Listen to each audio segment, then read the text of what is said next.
I'm Alicia Willis, a former Army sergeant fresh back from the desert hellscape, only to step into a different kind of hell, one 1,000 times colder, right inside my own home. I never thought the deadliest enemy wouldn't be the terrorists across the ocean, but the people who call themselves family. The moment I shoved that heavy oak door open against the Montana blizzard, the stench of neglect hit me harder than the smell of gunpowder ever did. My grandfather, Arthur Ellison, 86 years old, the man who built this ranch with his bare hands, was curled up on the freezing floor. His jaw was clamped shut, refusing to let a cry escape, surrounded by dried blood and a note scrawled in my stepmother's lipstick. "We're off to Vegas. Old man is a drag. Handle it yourself." They thought he would die tonight. They thought I was dead on the battlefield. But they were wrong. If you want to know the price of throwing your parents away like trash in the dead of winter, then listen closely. Let me know where you are listening from, comment justice, and subscribe to the channel if you believe that those who abandon the elderly for money deserve an ending worse than death. The wind outside the cabin howled like a dying wolf, rattling the window panes of the Bitterroot Valley Ranch, but the silence inside was louder. It was the heavy, suffocating silence of a tomb. The moment I saw him, the switch in my brain flipped. The part of me that was Alicia, the granddaughter who used to sit on his knee and listen to stories about logging in the 60s, wanted to scream. I wanted to fall to my knees and vomit. But Sergeant Willis didn't let that happen. That version of me, the one forged in the heat of Kandahar and the dust of Helmand Province, took over the controls. Controlled panic. That's what they call it in training. You acknowledge the fear, you box it up, and you shove it into the back of your mind so your hands stop shaking long enough to save a life. I dropped my duffel bag. It hit the floor with a thud that echoed in the freezing hallway. "Grandpa," I said, my voice sounding strange to my own ears. Sharp. Command presence. I was at his side in 2 seconds. My knees hit the hardwood floor, sliding on a layer of grime. He was curled in the fetal position near the cold hearth, his body rigid. ABC, airway, breathing, circulation. The drill instructor's voice barked in my head. I pulled off my gloves and pressed my fingers to his carotid artery. His skin was like ice, not just cold, but that waxy, hard texture that nightmares are made of. No shivering. That was bad. That was terrifying. When the body stops shivering, it means the system is shutting down. It's surrendering. "Stay with me, old man," I whispered, leaning my ear to his mouth. His breath was shallow, a ragged, hitching rasp that smelled of ketones and something else. Something grainy and dry. I performed a quick sweep of his mouth to clear the airway. My finger hooked something gritty on his tongue. I pulled it out, squinting in the dim light filtering through the snow-covered windows. It was a small brown triangle, a piece of kibble. I froze. My eyes darted to the corner of the room. The cat's food bowl was overturned on the floor, scattered across the rug. My stomach lurched violently. I looked at the kitchen. The refrigerator door was slightly ajar. I could see from here, even in the shadows, that the shelves were bare. Empty wire racks. Not a carton of milk, not a slice of cheese, nothing. My grandfather, the man who had owned half the timber in this county, the man who had put food on the tables of 50 employees for 40 years, had been trying to eat cat food because he was starving to death in his own home. A wave of pure, white-hot rage blinded me for a second, hotter than the desert sun. I wanted to kill them. I wanted to hunt Linda and Tyler down and flay them alive. "Focus, Willis." Emotions later, survival now. I checked his pulse again. Thready, erratic. He was deep in stage 2, hypothermia. The golden hour wasn't an hour anymore. I had minutes before his heart simply stopped beating from the cold. "We gotta get you warm, Arthur," I said, reverting to using his first name, a trick to keep him grounded. His clothes were soaked. Urine? He had lost bladder control, likely hours ago, and the wet fabric was sucking the last bit of heat from his frail body. I didn't bother with buttons. His flannel shirt was stiff with grime anyway. I pulled my Gerber multi-tool from my belt, flicked the blade open, and sliced. I cut through the shirt, then the thermal undershirt, peeling the wet fabric away from his translucent skin. He moaned, a low-pained sound that tore at my heart as the cold air hit his chest. I know. It sucks. I got you. I kicked my heavy boots off. I stripped off my heavy parka, my fleece, down to my t-shirt. I grabbed the wooby, my old, battered military poncho liner that I never traveled without, and the thick wool blanket from the back of the sofa. I dragged him onto the rug, away from the drafty door. I wrapped the blankets around us, creating a cocoon, and pulled his icy skeletal frame against me. Skin to skin. It's the most efficient way to transfer heat in the field. I wrapped my legs around his, pulling his back against my chest, burying his head under my chin. I rocked him, just slightly. The house was 30 degrees inside, maybe less. Outside, Montana was screaming at 20 below zero. But in here, under this wool and nylon, I was a furnace. I forced my own body to radiate heat, willing my blood to warm his. You're not checking out on me, Sergeant, I whispered into his hair, which smelled of dust and neglect. I didn't survive an IED in the Arghandab Valley just to come home and lose you to a damn draft. 10 minutes passed. An eternity. The silence of the house pressed in on us. I could hear the wind, the settling of the timber beams, and the slow, struggling beat of his heart against my ribs. Then, a twitch, a shudder. He took a deep, gasping breath. Then he started to shake. Violent, racking shivers. Good, I soothed him, rubbing his arms vigorously. Shake it out, that's good. Shivering meant his body was fighting back. He was coming back from the edge. He coughed, his eyes fluttering open. They were milky with age and confusion. He tried to turn his head, his neck muscles straining. Alicia? His voice was like dry leaves scraping together. Lishy. I'm here, Grandpa. I'm home. He blinked, tears leaking from the corners of his eyes. He looked ashamed. He tried to pull away, to hide his nakedness, his weakness. This was a man of the mountains, a man of pride. I made a mess. He wheezed, his teeth chattering uncontrollably. I'm sorry. I'm such a burden. Just let me go. My heart shattered. I tightened my grip on him, fierce and possessive. You are not a burden, I hissed, my voice trembling with the effort to hold back tears. You are my father. You are the only father I have ever known. Do not say that.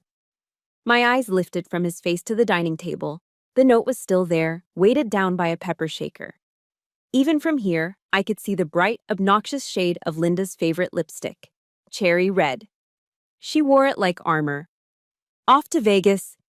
They were probably popping champagne right now, probably laughing at the slots, spending his pension checks, thinking about how they'd redecorate this living room once the old nuisance was finally in the ground. I thought, you were gone, Grandpa whispered. I was, I said, my jaw tightening until it ached. But I'm back, and nobody is ever going to hurt you again. I held him until the shivering subsided to a manageable tremble. I checked his pulse again, stronger, still fast, but rhythmic. He was stable. I need to get you water, I said gently. Warm water. Don't move. I tucked the blankets tighter around him and stood up. My body felt light, drained of adrenaline but filled with a new, dark purpose. I walked to the kitchen, stepping over the spilled cat food.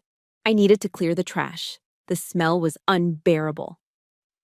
I opened the cabinet under the sink to toss some paper towels in, and that's when I saw it. Sitting right on top of a pile of empty TV dinner boxes and coffee grounds was a small orange pill bottle. I reached in and plucked it out. Digoxin, 125 mcg. Prescribed to Arthur Ellison. I checked the date.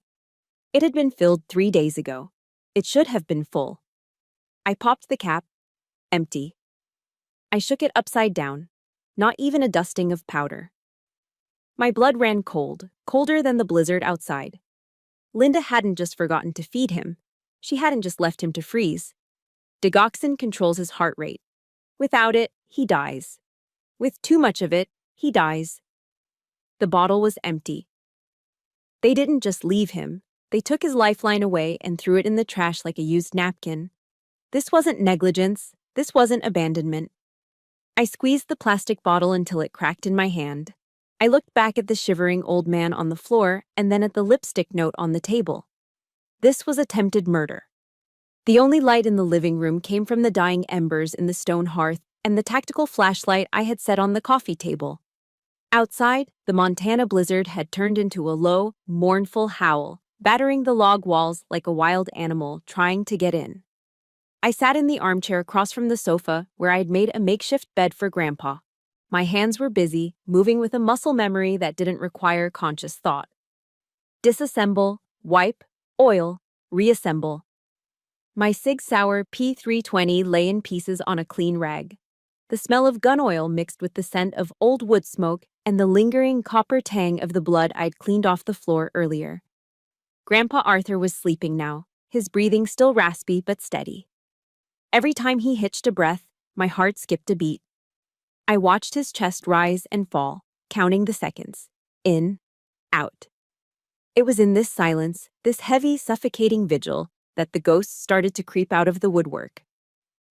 I looked at the family portrait hanging above the mantel. It was taken 5 years ago. My father was still alive then, standing tall and proud.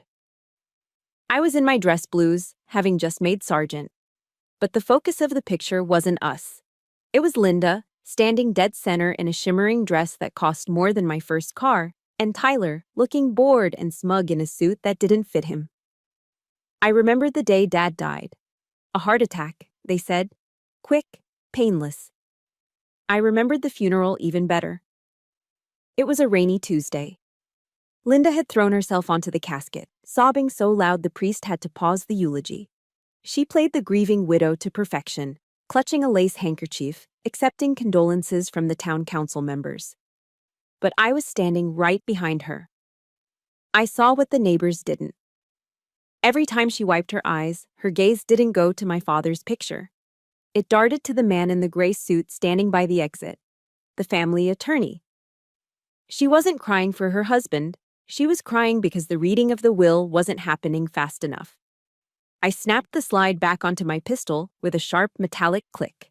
That was just the beginning. The real rot had set in years before that. My mind drifted back to Thanksgiving, 10 years ago. The memory was so vivid I could almost smell the roasting turkey and sage stuffing. It was supposed to be a day of gratitude. The house was full of relatives. The dining table was groaning under the weight of glazed ham, mashed potatoes, cranberry sauce, and pumpkin pies. Everyone was laughing, clinking glasses of wine, everyone except me. I was in the kitchen, elbow deep in greasy gray dishwater. "Alicia, honey," Linda had said, sweeping into the kitchen with a half-eaten drumstick in her hand. "The dishwasher is acting up again. You don't mind doing these by hand, do you? You know how Tyler gets if he misses the kickoff." From the living room, I heard the roar of the TV. The Dallas Cowboys had just scored. I heard Tyler cheering, his mouth probably full of the food I'd helped prepare. I heard my father laughing at something Linda said. I stood there for 3 hours. I scrubbed the roasting pan until my knuckles were raw and red. I scraped the plates of the people who were supposed to be my family. By the time I finished, the food on the stove was cold. The stuffing had formed a hard crust. I ate alone at the kitchen counter, listening to them celebrate in the other room. I wasn't a daughter that day. I was the help. I was the inconvenience that came with the marriage. I racked the slide of my gun, checking the action. Smooth. It wasn't just the emotional neglect, it was the financial sabotage. I remembered the summer I graduated high school. I'd been accepted to State University. I had a plan. I just needed help with the tuition. I sat Linda and Dad down at this very table. "We just can't do it, Alicia," Linda had said, sighing as if it pained her physically. "The ranch had a bad year. Money is tight, you understand, don't you? We all have to make sacrifices." I had nodded, swallowing the lump in my throat. I understood sacrifice. I was ready to work 2 jobs. 2 weeks later, a delivery truck pulled into the driveway. It wasn't farm equipment. It was a brand new cherry red Ford Mustang. For Tyler. He didn't have a job. He had barely scraped through high school with a D average. But there he was, revving the engine, grinning like he had earned it. He needs a reliable car to look for work, Linda had beamed, patting the hood. It's an investment in his future. An investment. That afternoon, I didn't cry. I walked 5 miles into town. I walked right past the university admissions office and straight into the Army recruitment center. I need money for college, I told the recruiter, and I need to get as far away from here as possible. I signed the papers that day. The GI Bill was the only way I was going to make something of myself. I traded 4 years of my life, my sanity, and the risk of death in the sandbox just to get the education that Tyler was handed on a silver platter. An education he never even used. And Tyler, the golden boy? He didn't look for work. He looked for trouble. I looked down at the floor where I'd found Grandpa earlier. The scratches on the hardwood told a story. 6 months ago, Grandpa had called me in a panic while I was stationed in Germany. His pension check was gone. His savings account had been drained. $2,000 vanished overnight. I knew who did it. We all knew. Tyler had a gambling problem. He bet on everything: NFL, college ball, even the weather. When I confronted Linda over the phone, her voice turned shrill. He's just a boy, Alicia. He made a mistake. He thought he had a sure thing on the Super Bowl. Don't be so harsh. Family forgives. Family forgives. That was her mantra. But in Linda's dictionary, forgive meant, let us bleed you dry and shut up about it. They let Tyler steal from an 86-year-old man, and then, when there was nothing left to steal, they left that man to freeze to death while they went to Vegas to spend the last of the equity. I looked at Grandpa sleeping under the pile of blankets. He looked so small, so fragile. If you are listening to this and you know exactly how it feels to be the black sheep while the lazy ones get everything, hit that like button right now. I want you to leave a comment below. Just type respect if you believe that respect is earned, not given, and that no parent should ever play favorites. Let me know I'm not alone in this fight. I holstered the gun and set it on the table next to me. The anger was good. It kept me warm. It kept me sharp. I closed my eyes for a second, just trying to rest them. Rang! The sound shattered the silence like a gunshot. My eyes snapped open. My hand was on the grip of my pistol before I even registered what the sound was. It was the old landline phone on the wall in the kitchen. We never used that phone. Only telemarketers called that line, and nobody calls at 2 a.m. in a blizzard. The ringing echoed through the empty house, loud and jarring. Ring, ring, ring. I stood up, moving silently in my socks. I walked into the kitchen, the cold air from the window biting at my face. I stared at the phone. It looked like a trap. I picked up the receiver slowly. Hello? Silence. Who is this? I demanded, my voice low and dangerous. There were no words, just the sound of heavy, rhythmic breathing. And then, in the background, beneath the static, I heard a sound that made the hair on the back of my neck stand up. It was the sound of the wind. But not the wind outside my window. It was the sound of wind whistling through a cell phone microphone. Someone was outside, watching the house, watching me. The dial tone hummed in my ear, a monotonous drone that felt like a countdown. I placed the receiver back on the cradle slowly, my eyes never leaving the dark window above the kitchen sink. Someone was out there, or had been out there. The wind whistled through the eaves, but the house felt different now. It wasn't just a cold, neglected ranch anymore. It was a crime scene, and I was the first responder. Grandpa stays put, I whispered to myself. My hand tightened on the grip of my Sig Sauer. I moved through the hallway, utilizing the slice-the-pie technique I drilled 1,000 times in urban combat training. Keep tight to the wall. Minimize exposure. Clear the fatal funnel. I headed for the study, Grandpa's sanctuary. It was the room where he managed the timber contracts, where he kept the books, and where he kept the safe. If Linda and Tyler were going to Vegas, they needed cash. And if they needed cash, this was the first place they would hit. I pushed the heavy oak door open with the toe of my boot, leading with the barrel of my gun. A blast of freezing air hit me instantly. I swept the room with my tactical light.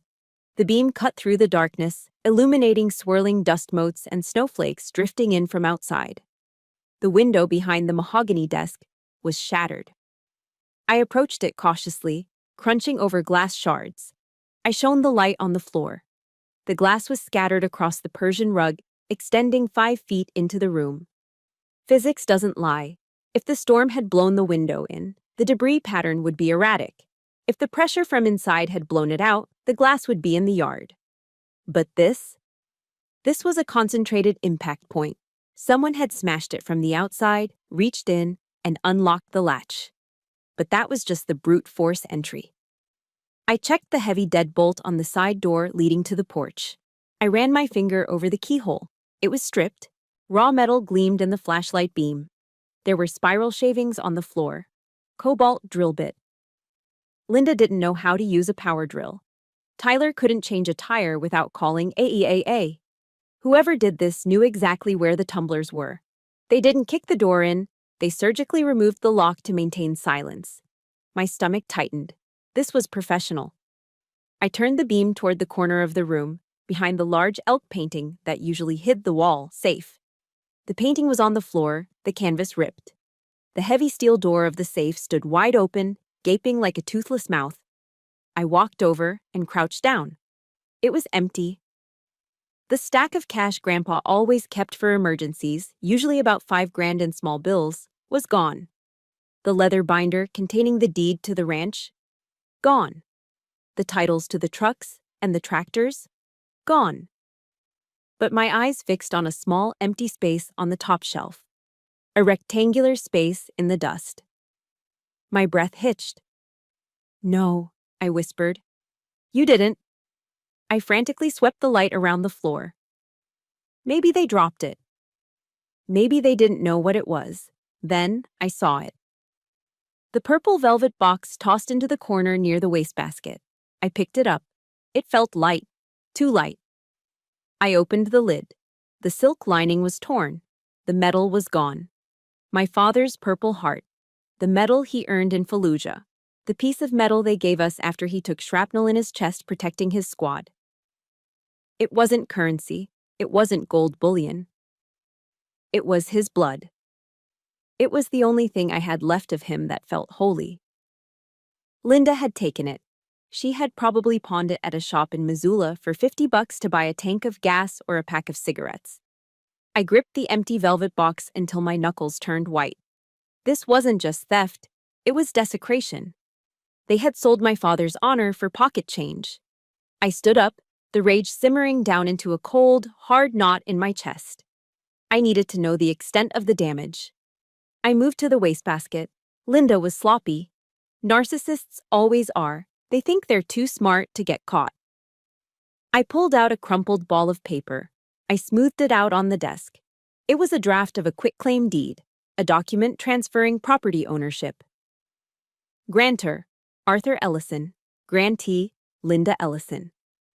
At the bottom of the page, the signature line was a mess of ink.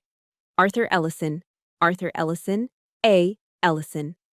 The handwriting was shaky, jagged. It looked nothing like Grandpa's elegant, old-school cursive. It looked like the handwriting of a 28-year-old man with the tremors, trying desperately to copy a signature he'd seen on checks. Tyler. He had been practicing, sitting right here in Grandpa's chair, drinking his whiskey, trying to forge the signature to sell the land out from under a dying man. "You stupid, greedy son of a bitch," I muttered. They hadn't just gone to Vegas. They were planning to come back to a house they owned, with a dead body to bury, and a forged deed to file at the county clerk's office. I pocketed the paper. Evidence. But I still needed to know who was breathing on that phone line. Tyler didn't have the guts to stalk me. Linda was too busy spending money. I walked to the shattered window and looked out. The snow had stopped falling heavily, leaving a fresh, white canvas on the porch. I climbed carefully through the broken window, stepping out onto the wraparound deck. The cold bit through my thermal shirt, but I didn't feel it. I clicked my flashlight off. I didn't want to be a beacon. I used the ambient moonlight reflecting off the snow. I scanned the floorboards. The wind had swept most of the snow away near the railing, but something caught a glint of moonlight. A small cylinder, half buried in a drift near the stairs. I knelt down, pulling a handkerchief from my pocket. I didn't want to contaminate it with my prints. I picked it up. It was cold and heavy.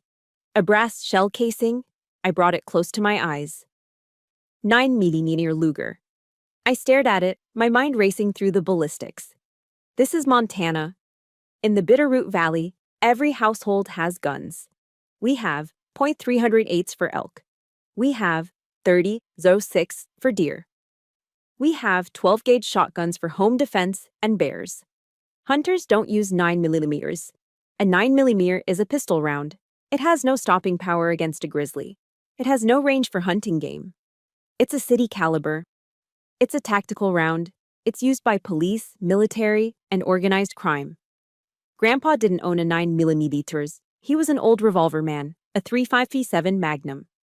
This casing didn't come from inside the house. It was ejected from a semi-automatic pistol standing right here on the porch. Someone had stood here, racked the slide of a handgun, and ejected a live round, or maybe fired a test shot, before breaking in. Or maybe they were just sending a message. This wasn't just Linda and Tyler being greedy. They were incompetent. They couldn't drill a lock like that. They didn't carry 9mm semi-automatics. They had brought someone else into this. I stood up, looking out into the dark tree line of the forest. The towering pines stood like silent sentinels. Somewhere out there, beyond the tree line, someone was watching. Linda had sold the furniture. She had sold the car. She had sold my father's metal. And now it looked like she had sold us out to the wolves. I squeezed the brass casing in my hand. Mistake, I whispered to the darkness. You brought a street gun to a mountain fight. I turned back to the house. I needed backup, and I knew exactly who to call. 20 minutes later, the darkness outside the cabin was slashed by the blinding white beams of halogen headlights. I didn't lower my weapon. Not yet. I watched through the crack in the curtains as a heavy-duty Ford F-150 with a sheriff's department decal on the door crunched up the driveway. The tires were wrapped in heavy snow chains, clanking rhythmically against the frozen earth. Only when I saw the tall, broad-shouldered figure step out, adjusting his Stetson hat against the wind, did I flick the safety back on my SIG. Carter Miles, Deputy Sheriff. He was built like a grizzly bear that had learned to walk on two legs. 6'4", bearded, and usually wearing an expression that could curdle milk. But tonight, as I opened the door, his face was pale. Behind him was Doc Harrigan, a retired combat medic who ran the local urgent care clinic. He was carrying a trauma bag and looked grim. Alicia, Miles said, his voice a low rumble. He didn't ask if I was okay. He knew I wasn't. He just nodded, a silent acknowledgement between soldiers. I'm here. Watch is over. He's by the fire, I said, stepping aside. They brought the cold in with them, along with the smell of diesel, pine needles, and something else. The rich, savory scent of beef stew. Miles was carrying a large steel thermos. My wife packed it, Miles muttered, noticing me looking at the thermos. She said nobody thinks to eat when the world is ending. I felt a lump form in my throat, but I swallowed it down. The simple kindness of a hot meal felt more overwhelming than the violence of the last few hours. Doc Harrigan went straight to Grandpa. No pleasantries. He knelt down, his hands moving with the efficient, unsentimental speed of a man who had patched up Marines in Fallujah. He checked Grandpa's vitals, listened to his chest, and started an IV line with practiced ease.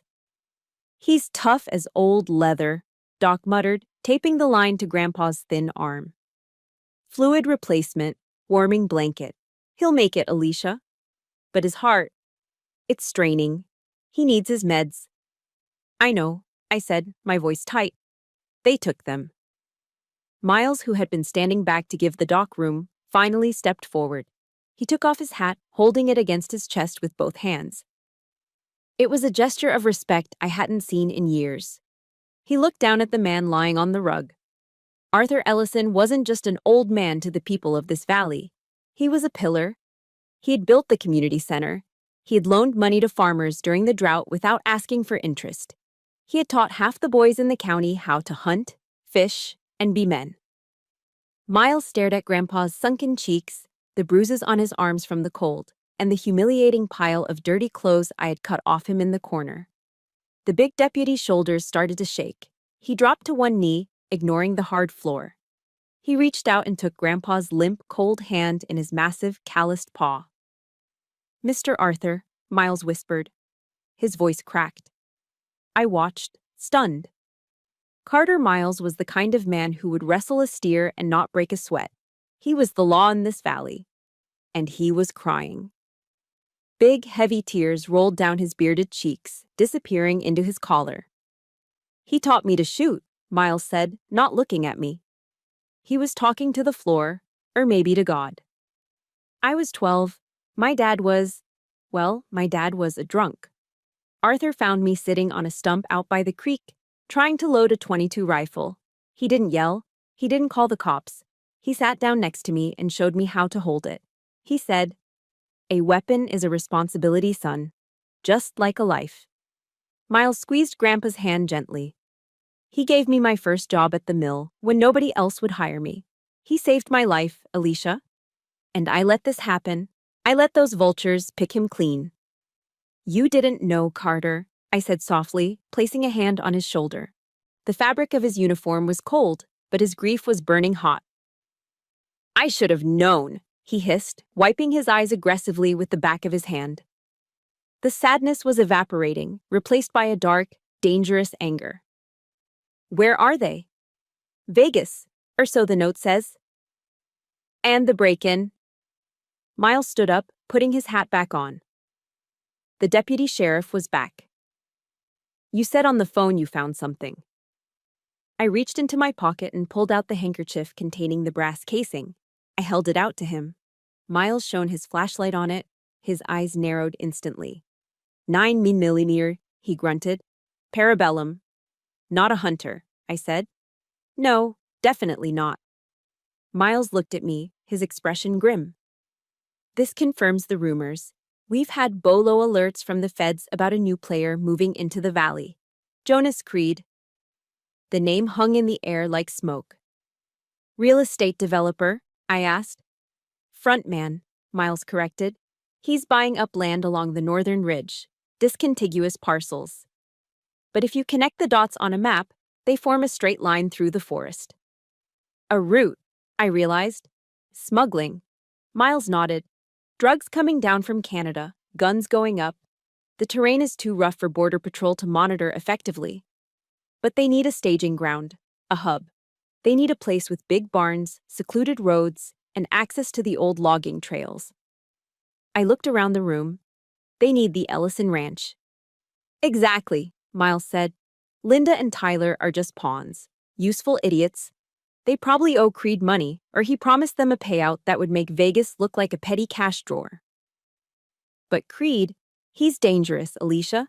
He's not a local boy gone bad. He's cartel-affiliated." "That explains the 9mm, I said.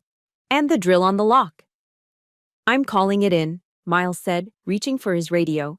"We need to get a perimeter set up. State police, maybe even the FBI." "Wait," I said. My phone buzzed in my pocket. It wasn't a ring. It was a single, sharp vibration. A text message. I pulled it out. Unknown number. I opened the message. The screen glowed bright in the dim room. "You want the old man's heart meds? I have them. Come to the old sawmill. Alone. If I see a cop car or even hear a siren, I pour the pills into the snow. He dies tonight, Beatich." My blood went cold. I looked at Grandpa. Doc Harrigan was adjusting the IV, looking worried. "His heart rate is climbing again, Alicia. He needs that digoxin. The IV helps, but it's not a fix. He wouldn't survive the night without those pills." And the nearest pharmacy was 40 miles away, closed due to the storm. I looked at Miles. He was thumbing the transmit button on his radio. "Carter, stop," I said sharp and low. "What?" I showed him the screen. He read it, his face twisting in fury. "It's a trap, Alicia. You know it's a trap. The old sawmill, that's 5 miles deep in the woods. It's a kill box." "I know," I said, holstering my phone. "But he has the medicine." "We can get more medicine," Miles argued. I can radio a medivac. In this weather? I pointed to the window where the snow was slamming against the glass. No chopper is flying tonight, and by the time an ambulance gets here from Missoula with the script, he'll be gone. I walked over to the table and picked up my Sig Sauer. I checked the magazine one last time. Full, plus one in the chamber. I have to go, I said. I'm going with you. Miles stepped forward, his hand on his holster. Read the text, Carter. I stared him down. If he sees a cop, he dumps the pills. Grandpa dies. I can't take that risk. You're walking into an ambush, Miles growled. You're good, Willis. I know you're good. But you're one woman against God knows how many shooters. I pulled on my heavy parka and zipped it up to my chin. I looked at the old man sleeping on the floor, the man who had raised me when the world didn't want me. I'm not just a woman, Carter, I said, my voice devoid of fear, replaced by a cold, calculating resolve. I'm a United States soldier. And they just made the mistake of threatening my family on my home turf. I opened the door. The wind howled, inviting me out into the dark. Keep him alive, Doc, I said without looking back. I'll be back with the medicine, or I'll be back with their heads. I moved through the tree line like a ghost. Back at the cabin, I had taken a white bedsheet and cut a hole for my head, draping it over my parka.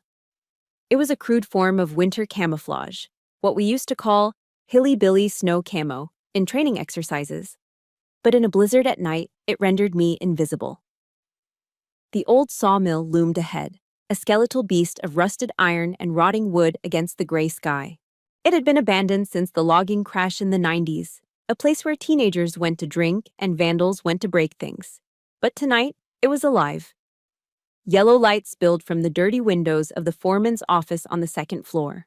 Smoke curled from the chimney. I crouched behind a snow-covered stump, scanning the perimeter.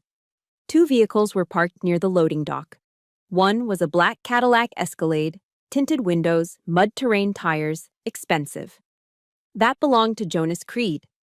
The other was the red Mustang, Tyler's pride and joy. The car my mother's college fund had paid for. Seeing it sitting there, shiny and arrogant amidst the industrial decay, made my jaw tighten. I moved forward, keeping low. The wind was blowing into my face, which was good. It carried my scent away from them and carried their noise toward me. I reached the side of the building. The metal siding groaned in the wind. I found the old maintenance ladder that led up to the catwalk surrounding the office. The rungs were coated in ice. I holstered my cig and began to climb. 1 hand, 1 foot. Slow. Deliberate. If I slipped, the clang of my body hitting the metal deck would announce my arrival better than a doorbell. I reached the top and flattened myself against the wall. I crept toward the window, the light slicing through the darkness. The glass was caked with years of grime, but someone had wiped a clear circle in the center. I peered in. The sight that greeted me made my blood boil so hot I was surprised it didn't melt the snow on my shoulders. It was a party. Inside, they had set up a portable generator powering a string of lights and an electric heater. Linda was sitting in a leather office chair that looked like it had been dragged out of Jonas's SUV. She was wearing her fur coat, the mink one she claimed was an heirloom, but I knew she bought it on credit. In her hand was a crystal flute, not a plastic cup. A crystal flute filled with golden, bubbling liquid, Moet and Chandon. The bottle was sitting on the desk. My grandfather was back at the cabin, lying on a cold floor, his stomach empty except for cat food, his body fighting for every beat of his heart. And here was his daughter-in-law, sipping $50 champagne and laughing. And Tyler. My stepbrother was pacing the room with a jittery, frantic energy. He was leaning over a glass coffee table. He held a rolled-up $100 bill in his nose. He snorted a long, thick line of white powder. He threw his head back and whooped, rubbing his gums. "Woo, that's the good stuff, baby," Tyler yelled, his voice muffled by the glass, but still audible. "To the victor go the spoils." Linda laughed, a harsh, cackling sound. She reached for a stack of cash sitting on the desk. Thick bands of hundreds. Benjamins. "Count it again, Ty," she said, taking a sip of her drink. "Make sure Creed didn't short us on the down payment." "It's all there, Ma." Tyler grinned, his eyes wide and dilated. 50 grand, just for the signature. When the deed clears next week, we get the other 150. I felt physically ill. That money wasn't just paper. It was the timber rights. It was the land my great-grandfather had homesteaded. It was the soil my father was buried in. What about the old man? Tyler asked, wiping his nose. You sure he's, you know? Linda waved her hand dismissively, the diamond on her finger flashing. Please, I turned off the furnace before we left. I dumped his pills. He's 86, Tyler. He has a bad heart. By the time we get back tomorrow morning with the groceries, he'll be a popsicle. She took another sip, savoring it. I've got it all planned out, she continued, her voice dripping with self-satisfaction. I'll scream. I'll cry. I'll call 911. We'll play the grieving family. I'll buy the most expensive mahogany casket in Missoula. I'll wear that black veil I bought in Italy. The whole town will say, oh, poor Linda, she took such good care of him. And Alicia? Tyler asked, a shadow crossing his face. What about her? Linda sneered. She's wandering around in a blizzard looking for a pharmacy that doesn't exist. Maybe she'll freeze to death too. If not, who's going to believe a PTSD-ridden soldier over a grieving widow? We have the paperwork. We have the power of attorney. She has nothing. My hand moved to my holster. I drew the Sig Sauer. I brought it up, pressing the muzzle against the cold glass. Through the scope of my own eye, I lined up the iron sights. Front sight, rear sight, target. I had a clear shot at Tyler's head. One trigger pull. The glass would shatter. The hollow point round would end his misery and his greed in a fraction of a second. Then shift fire. 2 to Linda's chest. It would be so easy. It would be justice. The Old Testament kind. An eye for an eye, a life for a life. My finger rested on the trigger. I applied pressure, taking up the slack. Just a few more pounds of force. Don't do it, Sergeant. The voice in my head wasn't mine. It was Miles's. A weapon is a responsibility. If I killed them now, I was just a murderer. I was the unstable vet they claimed I was. They would die quick, painless deaths. They didn't deserve that. They didn't deserve the mercy of a bullet. They deserved to rot. They deserved to be stripped of everything, their freedom, their reputation, their stolen money. They deserved to spend the next 20 years in a 6x8 concrete cell, thinking about this moment. I exhaled slowly, watching my breath fog the air. I lowered the gun. Instead, I reached into my parka and pulled out my smartphone. I stayed in the shadows, angling the camera through the cleanest part of the glass. I hit record. I zoomed in. I caught Linda holding the champagne toast. To Arthur Ellison, she mocked, raising the glass. May he rest in peace, eventually. I caught Tyler snorting another line. To the new owners of the Ellison Ranch. I caught the stacks of cash, the illegal drugs, the conspiracy to commit murder. I recorded for 2 solid minutes, every word, every laugh, every damning admission. I've got you, I whispered. I own you now. I stopped the recording and saved it to the cloud instantly. The signal was weak, but it went through. But this wasn't enough. A video proves intent, but it doesn't stop the sale. Linda mentioned paperwork. She mentioned the deed. I scanned the room again. On the far side of the desk, near Jonas's briefcase, was a thick manila envelope. It was stamped with the Department of Veterans Affairs seal and a legal notary stamp. That didn't look like a property deed. That looked like government correspondence. Wait, Linda said. Who's going to believe a soldier? We have the paperwork. My eyes narrowed. What paperwork? I looked at Tyler. He was heading toward the bathroom door at the back of the office. I gotta take a leak, he announced, swaying slightly. This was my chance. They were distracted. Jonas wasn't in the room, probably downstairs checking the perimeter or the shipment. I didn't just need the video. I needed to know what was in that envelope. If they were forging Grandpa's signature, that was state crime. But if that was a VA envelope, that was federal. I pocketed my phone. I checked my knife. I wasn't going to shoot them. Not yet. I was going in. The moment Jonas Creed stepped out onto the rusted metal balcony to take his call, closing the heavy glass door behind him, the office became a vacuum of silence. Linda had gone downstairs moments ago, probably to fetch more ice for her champagne or to gloat over the phone to a friend in Vegas. That left Tyler. I heard the distinct sound of a bathroom door latching from the corner of the room, followed by the hum of an exhaust fan. Now. I holstered my weapon, I needed both hands, and slid my fingers under the sash of the window. The lock was old and rotted. I applied steady upward pressure. The wood groaned, a low protest against the ice sealing it shut, but it gave way. I slid it up just enough to squeeze through. A blast of warm air hit my face, smelling of expensive cigar smoke, stale sweat, and the cloying sweetness of spilled alcohol. It was the smell of corruption. I dropped onto the floor. My boots made a soft thud on the hardwood, masked by the rattling of the storm outside. I didn't waste a second. I moved straight to the massive oak desk in the center of the room. It was cluttered with the remnants of their celebration. Half-empty glasses, lines of white powder on a mirror, and stacks of cash. But I ignored the money. Money comes and goes. I needed the paper that would put them away forever. My eyes locked onto the thick manila envelope I had seen from the window. It was sitting right next to Jonas's leather briefcase. I reached for it with a gloved hand. The paper felt heavy, substantial.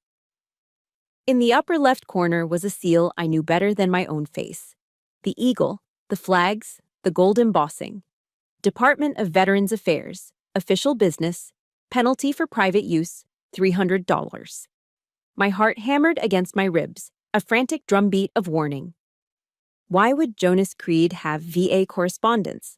I flipped the envelope over. It had been opened. I reached in and pulled out the document inside.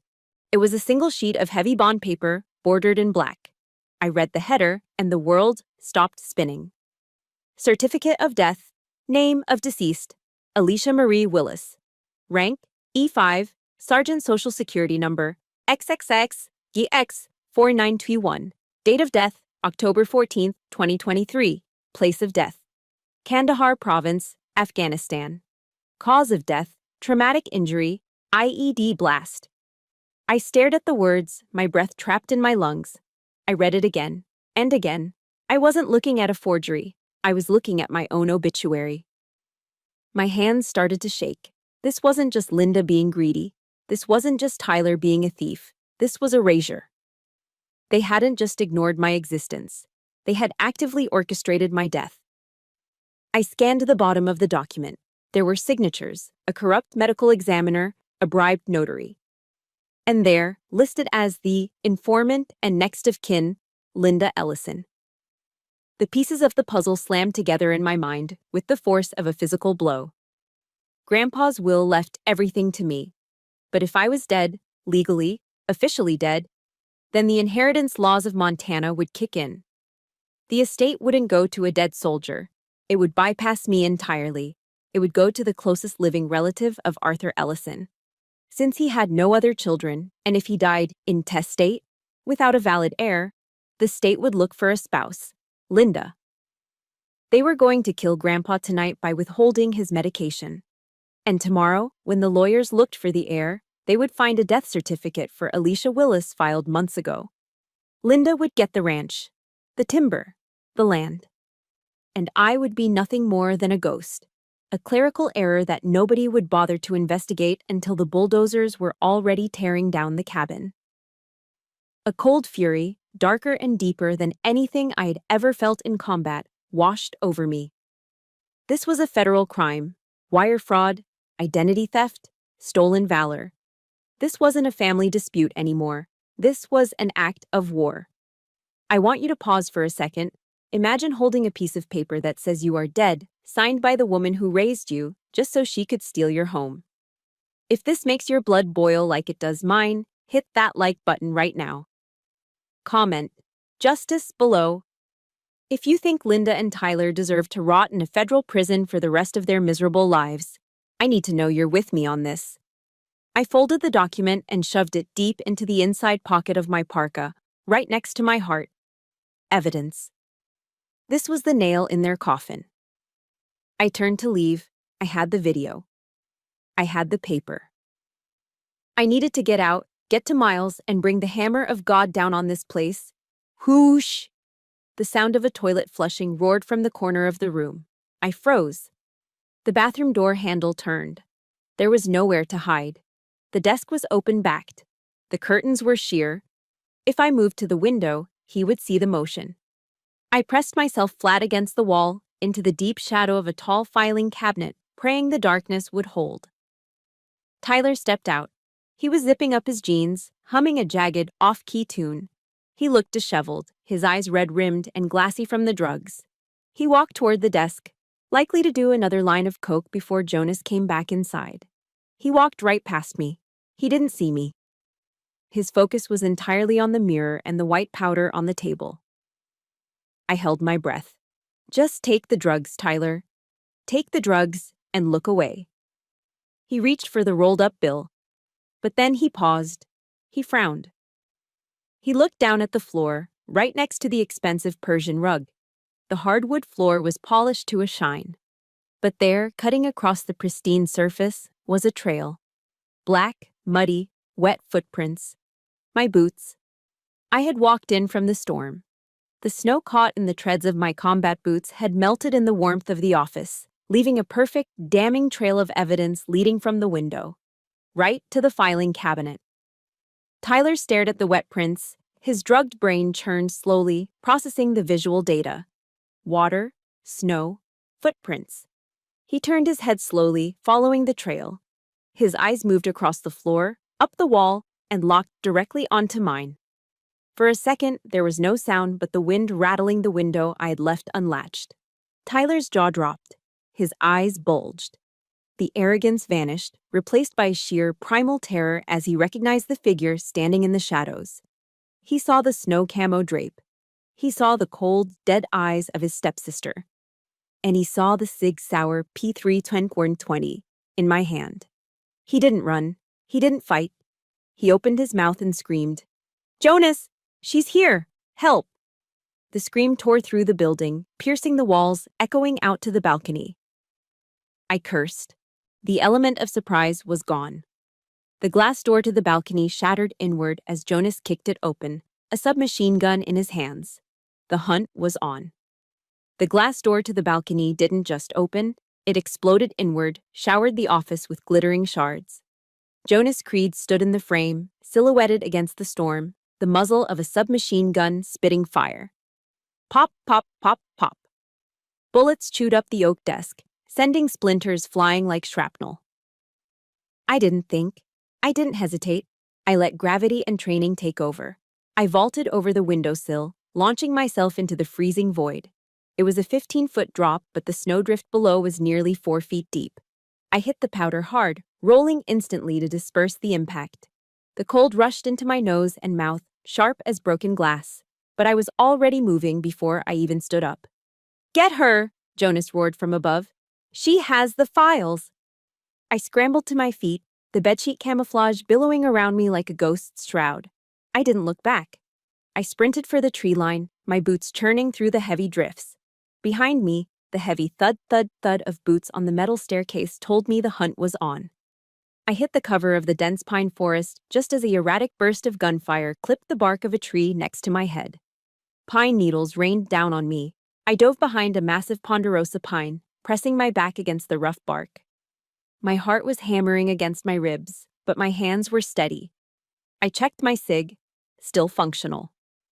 I closed my eyes for a split second, regulating my breathing. In for 4. Hold for 4. Out for 4. The panic that had gripped Tyler back in the office, I didn't have that luxury. I remembered the words of General George S. Patton, something my drill sergeant used to scream until our ears rang. No bastard ever won a war by dying for his country. He won it by making the other poor dumb bastard die for his. I wasn't going to die tonight. Not in the snow. Not by the hands of a drug-addled thief and a smuggler in a suit. I opened my eyes. The forest was pitch black to them, but to me, it was cover. It was a weapon. "I can't see her," Tyler's voice echoed through the trees, shrill and panicked. "Fan out, you idiot," Jonas shouted. Use your light! Beams of tactical flashlights cut through the falling snow, swinging wildly. They were breaking the first rule of night combat: light discipline.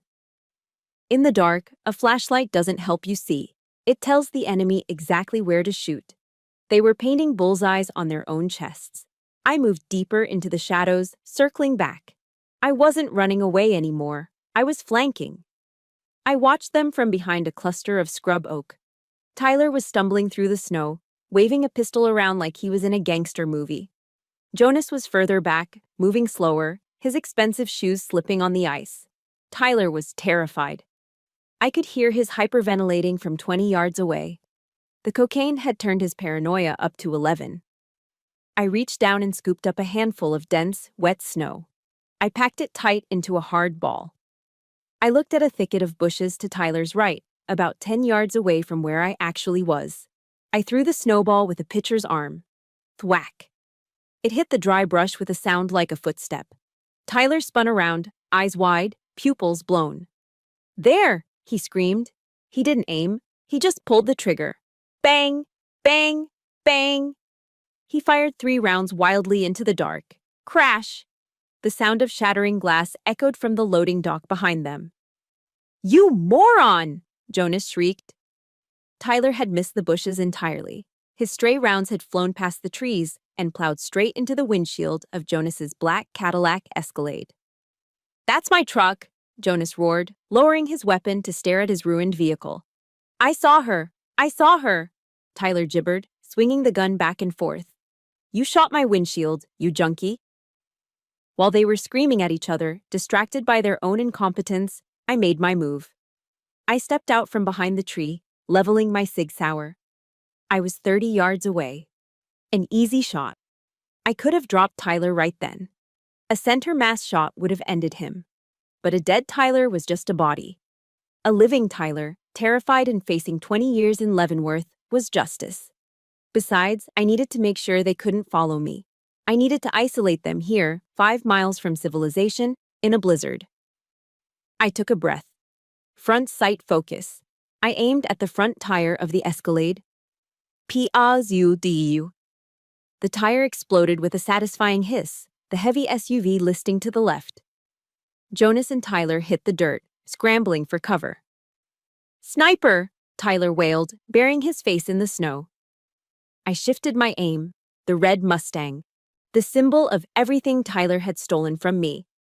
Pow-W. The front passenger tire blew out, but I wasn't done. I wanted them to know exactly how helpless they were. I aimed for the rear of the Escalade, just above the wheel well. Clang. The bullet punched through the metal. Immediately, the pungent chemical smell of gasoline began to waft through the crisp winter air. "Gas!" Jonas yelled, realizing what I had done. "Don't shoot, you'll spark it." He was right. If they fired a muzzle flash near that leak, the fumes could turn that SUV into a bomb. I had just disarmed them without taking their guns. They were pinned down behind a leaking car, miles from home, with no way to pursue me. Silence fell over the clearing. The only sound was the wind and the drip, drip, drip of high-octane fuel hitting the snow. I retreated slowly, walking backward until the darkness swallowed me completely. I reached the edge of the access road where I had parked my truck a mile back. But before I left, I had one last message to deliver. I stopped at a large pine tree that stood right at the edge of the clearing, the first thing they would see when they finally gathered the courage to stand up. I pulled my combat knife from my belt. It was a K-bar, the blade scarred from use. I reached into my pocket and pulled out the notepad I had taken from the office desk earlier. I scrawled 3 words on it with a marker. I slammed the knife into the bark of the pine tree, pinning the note at eye level. The blade sank deep with a dull thunk. I took one last look at the cowering figures of the men who had tried to erase me. "Enjoy the walk," I whispered. I turned and vanished into the storm. When they finally dared to shine their lights on that tree, they would see the note fluttering in the wind. "See you in hell." The storm broke just before dawn. The sun rose over the Bitterroot Mountains, turning the world into a blinding expanse of white diamonds. It was beautiful. It was peaceful. It was the perfect day for a funeral or a resurrection. I sat in Grandpa's favorite leather armchair, facing the front door. On the small side table next to me, a mug of black coffee steamed in the morning light. Next to it lay my Sig Sauer, unloaded and locked back, just a paperweight for now. In my hand, I held the cracked iPhone I'd recovered from the snow last night, Jonas Creed's phone. I looked at the screen. 7:15 a.m. I opened the messaging app and found Linda's number. My thumbs moved quickly. Job done. Old man is gone. Alicia ran off. Come sign the papers. Bring the notary. I hit send. Then I sat back and waited. Beside me, in the shadows of the hallway leading to the kitchen, Deputy Carter Miles stood like a statue carved from granite. He wasn't alone. 4 men in tactical gear, wearing jackets emblazoned with FBI in bold yellow letters, were crouched in the kitchen and the mudroom. You sure they'll come? Miles whispered, adjusting the earpiece in his ear. Greed makes people stupid, Carter, I said, taking a sip of the bitter coffee. They walked 5 miles in the snow last night after I crippled their cars. They're cold, they're angry, and they're desperate to get paid. They'll be here. 30 minutes later, the sound of a heavy engine roared up the driveway. It wasn't the Cadillac or the Mustang. Those were still rotting in the woods. It was a beat-up taxi van from town. Car doors slammed. Voices raised in argument. The front door handle turned. It was locked. Open the damn door! Linda's voice screeched from outside. I didn't move. The door was kicked hard. Once. Twice. The wood splintered around the lock, the same lock they had drilled out the night before, and the door swung open. Linda Ellison marched in first. She looked like a train wreck. Her mink coat was matted with wet snow. Her makeup was smeared across her face like war paint, and her lips were blue from the cold. Behind her limped Jonas Creed, clutching his arm where he must have fallen during the trek, his expensive suit ruined. And trailing in the rear was Tyler, shivering violently, his eyes darting around the room like a trapped rat. They stopped dead when they saw me. I didn't stand up. I just lifted my coffee mug in a mock toast. Morning, sunshine, I said. Rough night? Linda's face twisted into a mask of pure hatred. You little bitch! You're supposed to be running. And you're supposed to be in Vegas, I countered calmly. Jonas stepped forward, his face dark with menace. Where is the old man? My phone said he was dead. Technically, I said, reaching into my pocket and pulling out the crumpled document I had stolen from his office. I'm the one who's dead. Isn't that right, Linda? I tossed the certificate of death onto the coffee table. It landed with a soft slap. Linda flinched as if I had thrown a grenade. Her eyes locked onto the paper. The color drained from her face, leaving her looking gray and corpse-like.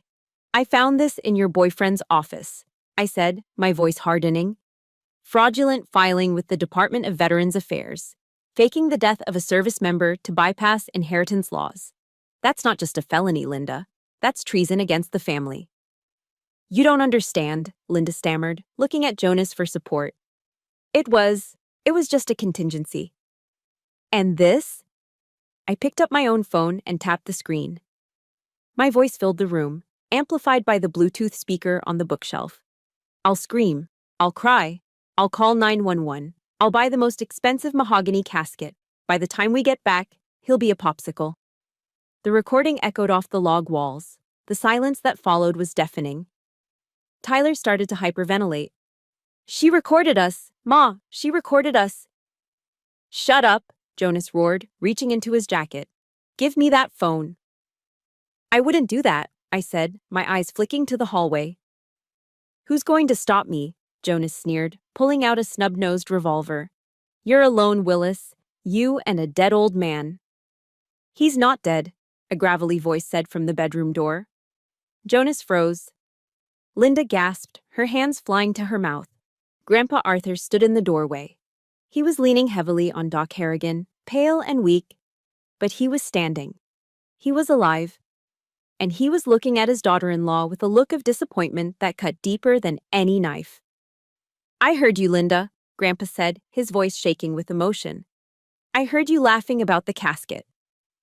Arthur, no. Linda stepped forward, her hands trembling. It's a misunderstanding. I was drunk.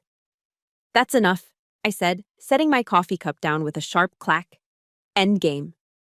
I looked at Jonas. Drop the gun, Creed. Or what? Jonas raised the weapon, aiming it at my chest. I'll kill you all and burn this place to the ground. Who's gonna know? Federal agents, drop the weapon! The command roared from the kitchen like a thunderclap. 4 FBI agents poured into the living room, their AR-15 rifles raised and locked on targets. Miles stepped out from the hallway, his service weapon leveled at Jonas's head. Police, get on the ground, now! The room erupted into chaos. Tyler screamed and threw himself onto the floor, curling into a ball. Don't shoot, I didn't do it, it was her. Jonas panicked. He swung his gun toward Miles. Crack! A single shot rang out. It wasn't Miles. It was the FBI sharpshooter near the fridge. The bullet struck Jonas in the right shoulder, spinning him around. He screamed, dropping the revolver as blood sprayed onto the white rug. He collapsed, clutching his shoulder, writhing in pain. Secure him, Miles barked. 2 agents were on Jonas instantly, zip-tying his hands behind his back. Another agent grabbed Tyler, hauling him up by his collar as he sobbed uncontrollably. But I only had eyes for Linda. She stood frozen in the center of the room, surrounded by the ruin of her schemes. The arrogance was gone. The greed was gone. All that was left was a pathetic, small woman who had gambled everything and lost. Miles walked over to her, pulling a pair of steel handcuffs from his belt. Linda Ellison, Miles said, his voice cold and official. You are under arrest for conspiracy to commit murder, fraud against the Veterans Administration, forgery, and elder abuse. He spun her around and snapped the cuffs on her wrists. Click, click. The sound seemed to wake her from her trance. She realized it was real. The money was gone. The freedom was gone. She looked at the agents. She looked at Jonas bleeding on the floor. And then, her desperate eyes found me. She dropped to her knees. It was the most pathetic thing I'd ever seen. The woman who had treated me like a servant, who had mocked my service, who had tried to erase my existence, was now kneeling on my floor. Before you hear what she said, I want you to hit that like button if you believe that justice was served today. Leave a comment saying guilty if you think betraying your family is the unforgivable sin. Tears, black with mascara, streamed down her face. She crawled forward on her knees, trying to reach for my boots with her cuffed hands. Alicia, baby, please, she wailed, her voice cracking. Tell them I was forced. It was Jonas. He threatened me. He said he'd kill Tyler. I looked down at her, my face impassive. He threatened you? I asked softly. Yes. She nodded frantically. I didn't want to hurt Arthur.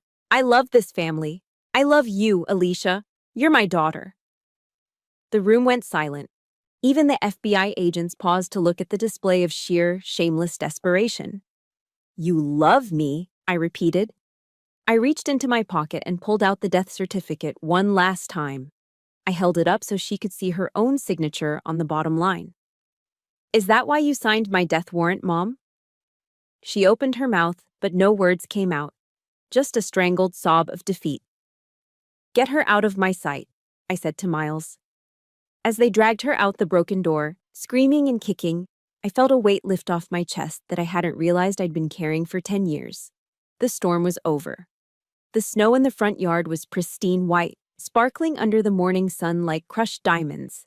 But the scene playing out on top of it was ugly, loud, and filthy.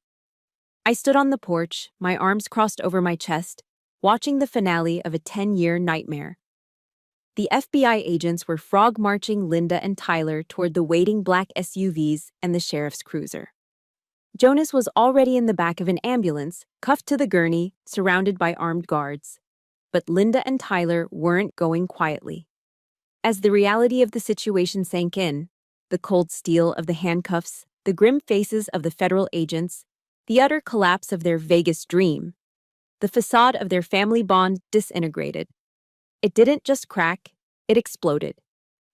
Get your hands off me, Linda shrieked, twisting her body violently as an agent pushed her toward the car. She looked wild, her hair matted, her expensive coat dragging in the slush. She spun her head around, eyes bulging, desperate to find a scapegoat. Her gaze landed on Tyler, who was being shoved into the adjacent vehicle, weeping like a child. "It's him! It's all him!" Linda screamed, her voice shredding the crisp mountain air. "He's a junkie! He forced me to do it! He needed money for his dealer! I was scared for my life!" Tyler stopped crying instantly. The accusation hit him like a physical slap.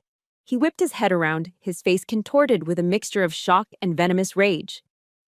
"You lying old hag!" Tyler roared back, spitting on the ground. "You planned the whole thing. You wanted that condo at the Palms. You've been talking about killing the old man since Christmas." "He's lying!" Linda yelled, looking frantically at Miles. "Officer, look at him. He's high right now. You can't believe a word he says. I'm a victim here." "A victim?" Tyler laughed, a jagged, hysterical sound. "You're a predator, Ma. You sold Dad's watch last year. You sold Alicia's medal. You're the greedy one. I just wanted a cut." "Shut up. Shut up, you ungrateful little parasite." Linda lunged at him, trying to scratch his face with her cuffed hands, but the agent held her back easily. I watched them tear each other apart. It was disgusting. It was pathetic. But it was also deeply satisfying. For years, they had been a united front against me. The real family. The insiders. They had gaslit me, marginalized me, and made me feel like the intruder in my own home. Now, at the first sign of pressure, they were throwing each other under the bus without a second thought. "Hold on a second, Carter," I said. My voice wasn't loud, but it cut through the screaming match like a knife. Miles signaled the agents to pause. They held Linda by the door of the cruiser. She was panting, her mascara running in black streaks down her cheeks. When she saw me walking down the stairs, her expression shifted instantly. The feral anger vanished, replaced by a grotesque, desperate hope. She switched tactics in a heartbeat. The manipulator put her mask back on, even though it was cracked and broken. "Alicia," she breathed, her voice trembling. "Alicia? Thank God. Tell them, honey. Tell them I took care of Arthur. Tell them I'm a good mother. Please. I can't go to jail. I'm too old. I'm your family." I stopped inches from her face. I could smell her, stale champagne, expensive perfume, and the sour, acrid scent of fear. I looked into her eyes. I searched for any trace of genuine love, any spark of remorse. There was nothing. Just a black hole of need and selfishness. I didn't yell. I didn't scream. I didn't give her the satisfaction of seeing me lose control. I leaned in close, invading her personal space, forcing her to look at me. I lowered my voice to a whisper, intimate and terrifyingly cold. "You listen to me, Linda," I said, enunciating every syllable. "You are not my mother. You never were. You were just a squatter in my father's house." She flinched, her lip quivering. "You talk about family," I continued, my eyes boring into hers. "But family doesn't starve the elderly. Family doesn't steal valor. Family doesn't sign death warrants for their children." She stammered. "I made a mistake." "No," I cut her off. "A mistake is forgetting to pay a bill. What you are is a disease. You are a malignant tumor that has been growing on this ranch for 10 years. And today is surgery day." I pulled back, standing tall, letting the winter sun hit my face. "I'm cutting you out," I said, loud enough for Tyler to hear too. "You don't exist to me anymore. Don't write, don't call. Rot." Linda's face crumbled. The hope died, replaced by the crushing weight of her reality. She slumped against the car, all the fight draining out of her. I nodded to Miles. "Get them out of here." Miles shoved her into the back seat and slammed the door with a finality that echoed off the mountains. He walked over to me, adjusting his belt. The big deputy looked tired, but his eyes were clear. "You okay, Willis?" he asked. "I'm getting there," I said. "What are they looking at?" Miles pulled a notepad from his pocket, consulting his notes. "Well, the feds aren't happy about the VA fraud. That's a heavy charge. Plus the conspiracy to commit murder across state lines since Jonas was moving assets to Nevada. And the drugs." He looked at the cars. Jonas Creed is looking at life without parole. He's got priors and he shot at a federal agent. He's done. And Linda? I asked. For signing that death certificate and the attempted murder of Arthur via neglect? Miles shook his head grimly. The district attorney is going to throw the book at her. Stolen Valor Act, elder abuse, fraud. She's looking at 20 years, minimum. Tyler will probably get 15 if he takes a plea deal and testifies against Jonas. But either way, they aren't coming back to this valley. Not ever. 20 years. By the time Linda got out, she would be 75. She would be destitute, alone, and forgotten. It was a fate worse than the quick death I had considered last night. Good, I said. Let them go. Miles tipped his hat. He walked back to his cruiser and signaled the convoy. Engines roared to life, the lights flashed, red and blue painting the snow in a rhythmic, strobing dance. I watched as the line of vehicles pulled out of the driveway. I watched the back of Linda's head through the wire mesh of the police car window. She wasn't looking back. She was staring at her lap, defeated. The convoy moved slowly down the long, winding road, kicking up a cloud of white dust. I watched them until they were just specks in the distance, until they turned the corner past the old tree line and vanished. The sound of the sirens faded. Then, the sound of the engines faded. And finally, the silence returned. But it wasn't the heavy, suffocating silence of last night, the silence of death and secrets. This was different. I took a deep breath, filling my lungs with the sharp, clean air of the Montana morning. I listened. I heard the wind whispering through the pines. I heard a crow calling in the distance. I heard the drip of melting snow from the roof. It was the sound of peace. My shoulders dropped. The tension that had held my body rigid for hours, for years, finally released. I turned around and looked at the house. The front door was broken. The window was shattered. The floor was stained. It was a mess. But it was my mess. It was our house again. The tumor was gone. The healing could finally begin. I walked back up the stairs, stepping over the splintered wood of the doorframe, and went inside to make my grandfather a proper breakfast. 30 days. That's how long it takes to scrub the smell of betrayal out of a house. You don't do it with bleach or ammonia. You do it with sage, with pine needles, and with the slow, steady warmth of a fire that never goes out. It was Christmas morning in the Bitterroot Valley. I stood in the center of the living room, wiping my hands on a kitchen towel. The broken window where I had escaped that night was gone, replaced by double-paned glass that framed the snowy mountains like a postcard. The bloodstains on the rug were gone, replaced by a thick, woven wool carpet. But the biggest change wasn't the furniture. It was the air. The house breathed again. From the kitchen, the rich, savory aroma of a 20-pound roast turkey wafted through the hallway, mixing with the sweet scent of caramelized pecans and cinnamon. It was the smell of safety. It was the smell of home. Alicia? I turned around. Grandpa Arthur was standing in the doorway of his bedroom. He wasn't lying on the floor in dirty clothes. He was standing upright, leaning on a polished hickory cane. He was wearing a new cable-knit sweater I had bought him in Missoula, and his face, though still thin, had color in it. The gray pallor of death had been replaced by the rosy flush of life. "Merry Christmas, old man," I smiled, walking over to offer him an arm. "Don't old man me," he grumbled playfully, though his eyes were shining. "I can still outshoot you on a good day." He shuffled to his favorite leather armchair, the throne he had almost lost, and sat down with a contented sigh. He looked at the 8-foot Douglas fir tree standing in the corner, adorned with lights and ornaments that had been in our family for 3 generations. "I have something for you," Grandpa said, his voice dropping to a conspiratorial whisper. "Grandpa, we agreed no big gifts. Fixing the roof was enough," I said. "Hush," he commanded.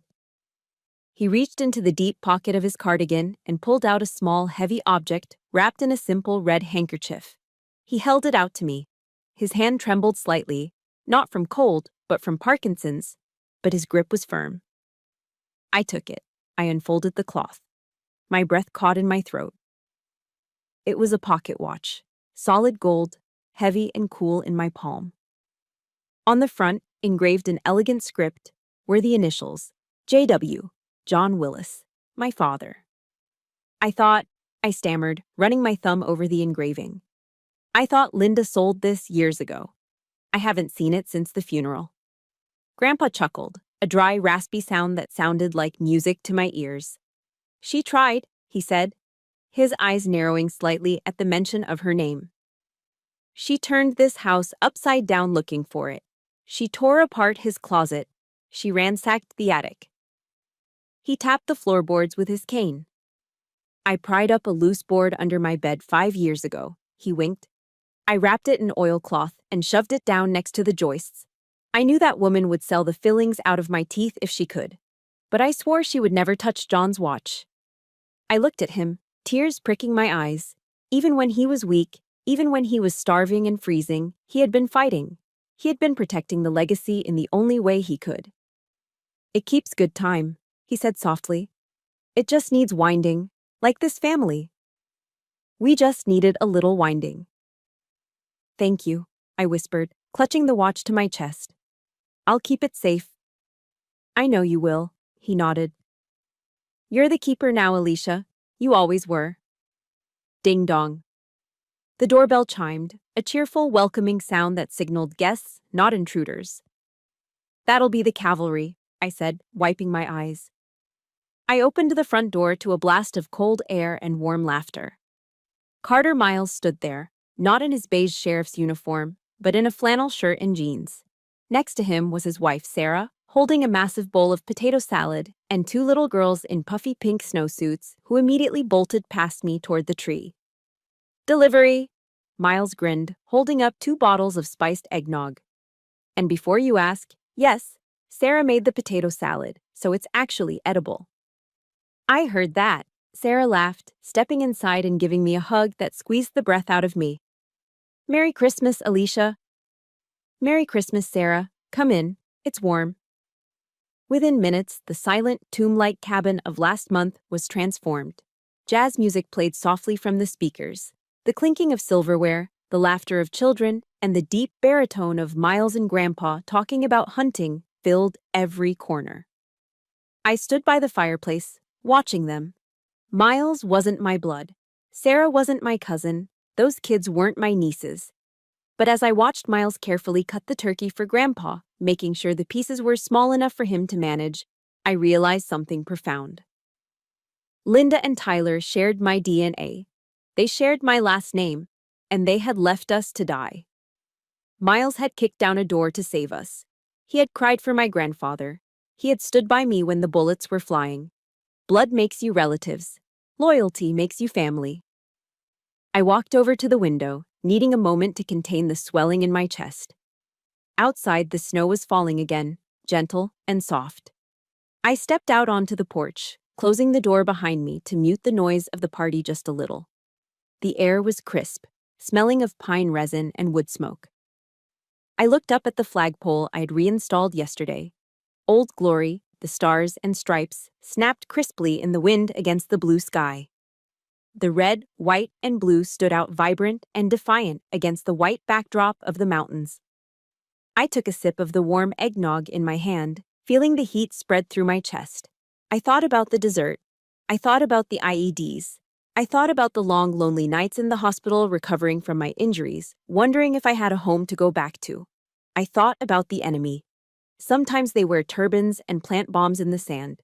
Sometimes they wear mink coats and plant poison in your heart.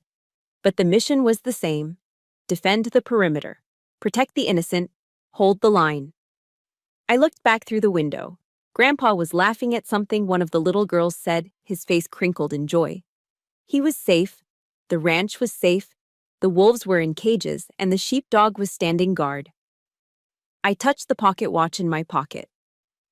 I could feel its steady, rhythmic ticking against my hip. Tick, tick, tick. Life goes on.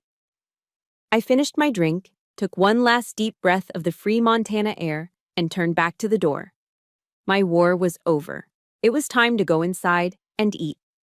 Throughout my time in the Army, I learned that the enemy isn't always hiding in a trench across the ocean. Sometimes the most dangerous threats are sleeping in the room next door. This ordeal taught me a brutal but necessary truth. Biology is not destiny. Just because someone shares your bloodline doesn't mean they deserve a seat at your table. True family isn't defined by DNA. It's defined by loyalty, by sacrifice, and by who is willing to stand beside you when the blizzard hits. Never set yourself on fire to keep others warm, especially those who would gladly watch you burn. Now, I'm turning the mic over to you. I know I'm not the only one who has faced a Linda or a Tyler in their life. Have you ever had to make the tough decision to cut a toxic relative out of your life to protect your peace? It's a painful choice, but often the only one. Share your story in the comments below. I read them all, and we are here to support each other.